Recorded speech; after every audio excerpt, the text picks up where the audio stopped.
வணக்கம், welcome back to my channel Puji Tamil. இன்னைக்கு நம்ம நவராத்திரியோட 7ஆம் நாள். நேற்று நம் அலைமகளின் பூஜை நிறைவடைந்தது. இன்றிலிருந்து நம்ம கலைமகளான சரஸ்வதி தேவியாருக்கு பூஜை ஆரம்பமாகிறது. இன்று தேவியார் நமக்கு சரஸ்வதி தேவியாராக காட்சி தருகிறாள். இன்றைக்கு நம்ம கடைபிடிக்க வேண்டிய விஷயங்களை வாங்க பார்த்துடலாம். இன்று நம்ம வாசலில் இடக்கூடிய கோலத்தில் சங்கு கண்டிப்பாக இடம்பெற்றிருக்க வேண்டும். இன்றைக்கி நம்ம அம்பாளுக்கு சாத்த வேண்டிய மலர் தாழம்பூ. உங்களுக்கு கிடைக்கல அப்படின்னா நீங்கள் தும்பை மலரை கூட அம்பாளுக்கு சாத்தலாம். இன்றைக்கி நம்ம நெய்வேத்தியம் செய்யக்கூடிய பழம் பேரிச்சம்பழம். இன்றைக்கி நம்ம தாயாருக்கு நெய்வேத்தியம் செய்யக்கூடிய சாதம் எலுமிச்சை சாதம்.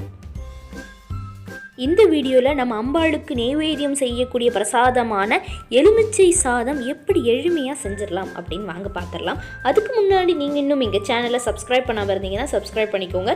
கூடவே அந்த பெல் ஐக்கானையும் கிளிக் பண்ணிக்கோங்க. அப்போ தான் நான் போடுற வீடியோஸ் உங்களுக்கு நோட்டிஃபிகேஷனாக வரும். நீங்களும் எங்கள் வீடியோஸை மிஸ் பண்ணாமல் பார்க்கலாம். இந்த வீடியோவை ஸ்கிப் பண்ணாமல் லாஸ்ட் வரைக்கும் பாருங்கள். வாங்க எப்படி பண்ணலான்னு பார்த்துடலாம். இப்போது நம்ம ஒரு பேனை ஹீட் பண்ணிக்கலாம். இதில் ஆயில் ஆட் பண்ணிக்கோங்க.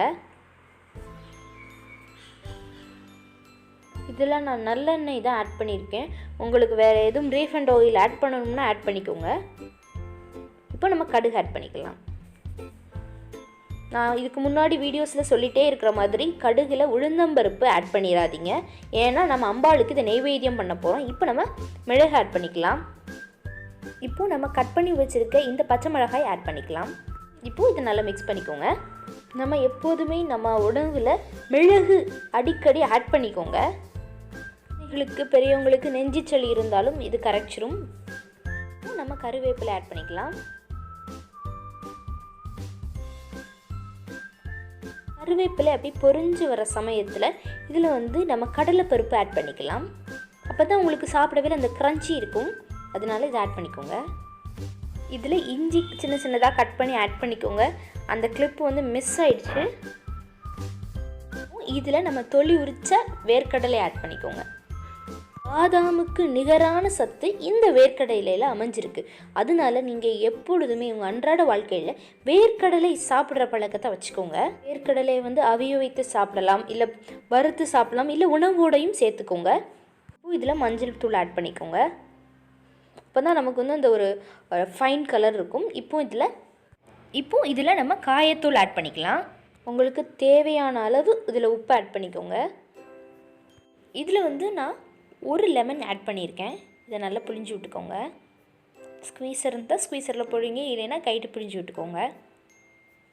லெமன் ஊற்றினோடனே ஒரு நிமிஷம் கிண்டிட்டு உடனே இறக்கிடுங்க. அப்போ தான் நமக்கு டேஸ்ட் ரொம்ப நல்லாயிருக்கும்.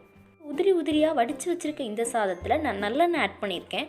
அப்போ தான் உங்களுக்கு அந்த சாதம் ரெண்டும் ஒட்டாமல் இருக்கும். லெமன் சாதம் ரொம்ப டேஸ்டியாக இருக்கும். நான் வடித்து தான் எடுத்திருக்கேன். உங்களுக்கு வேணும்னா நீங்கள் குக்கரில் கூட போட்டுக்கோங்க. நம்ம செஞ்சு வச்சுருக்க இந்த கிரேவியில் இந்த ரைஸ் ஆட் பண்ணிக்கலாம். பாருங்கள், அந்த ரைஸ் எவ்வளோ உதிரியாக இருக்குது. இவ்வளோ உதிரியாக இருந்தால் தான் உங்களுக்கு அந்த லெமன் ரைஸ் ரொம்ப நல்லாயிருக்கும். நீங்கள் குக்கரில் வேக போடுறீங்க உங்கள் சாதத்தை அப்படின்னா நீங்கள் அந்த தண்ணியில் கொஞ்சம் எண்ணெய் ஆட் பண்ணிட்டீங்க அப்படின்னா உங்களுக்கு சாதம் ஒட்டாமல் வரும். இப்போ இதை நம்ம நல்லா ஈவனாக மிக்ஸ் பண்ணிக்கலாம். உங்களுக்கு நல்ல புளிப்பு கொஞ்சம் அதிகமாக இருக்கணும் அப்படின்னா கொஞ்சம் சாதத்தை கம்மியாக ஆட் பண்ணிக்கோங்க.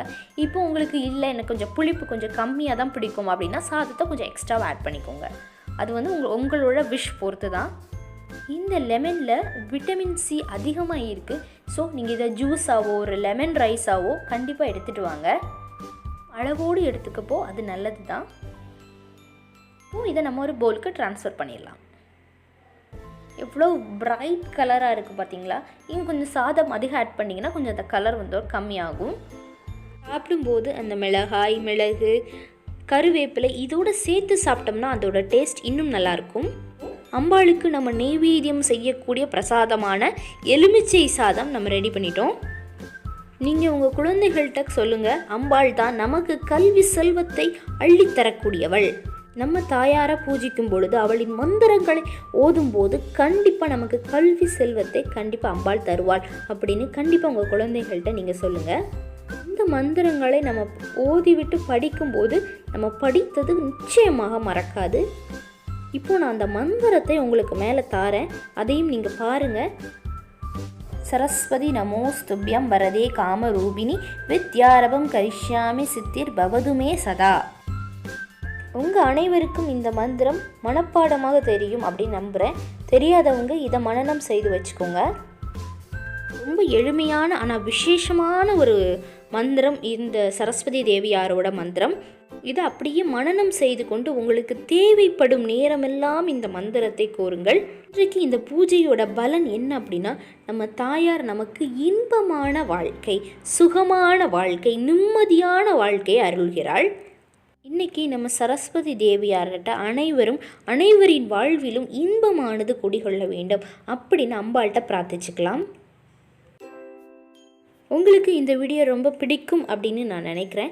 உங்களுக்கு இந்த வீடியோ பிடிச்சிருந்துச்சுன்னா லைக் பண்ணுங்கள், ஷேர் பண்ணுங்கள், கமெண்ட் பண்ணுங்கள். மறக்காமல் எங்கள் சேனலை சப்ஸ்கிரைப் பண்ணுங்கள். நன்றி, வணக்கம்.